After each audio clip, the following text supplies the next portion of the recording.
السلام علیکم ورحمۃ اللہ وبرکاتہ۔ یہ بھائی نے ایک حدیث بھیجی ہے 4260 نمبر ابن ماجہ کی، کہتا ہے ترجمہ اور تحقیق چاہیے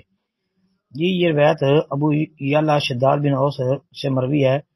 کہتے ہیں نبی علیہ السلام نے کہا القیس من دان نفسہ وعمل لما بعد الموت والعاجز من اتبع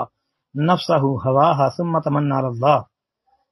کہ فرمایا کہ عقل مند وہ ہے جو اپنا محاسبہ کرے اور موت کے بعد والی زندگی پر عمل کرے، اور بے وقوف وہ ہے جو اپنے نفس کو خواہشات کے پیچھے لگا دے، نفس کی خواہشات کے مطابق زندگی گزارتا ہے اور اللہ سے جھوٹی امیدیں وابستہ کرتا ہے،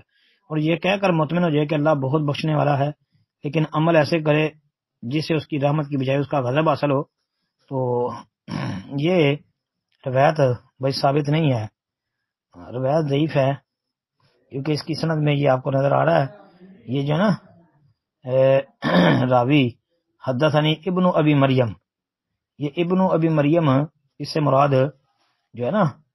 ابو بکر بن ابی مریم، جس کو تلاش کریں گے تو ابو بکر بن عبداللہ بن ابی مریم یہ پورا ملے گا۔ حافظ ابن حجر اسقلانی نے تقریب التہذیب کے اندر القنا میں اس کا ذکر کیا ہے، تو یہ ضعیف راوی ہے، اس کی وجہ سے یہ روایت ثابت نہیں ہے۔ البتہ یہ بات تو ٹھیک ہے، بات ٹھیک ہے کہ بندے کو آخرت کے لیے کچھ تیاری کرنی چاہیے، یہ تو قرآن و حدیث کے دوسرے دلائل سے ثابت ہوتا ہے، لیکن یہ روایت سندن ثابت نہیں ہے جی، یہ ضعیف ہے، اس کو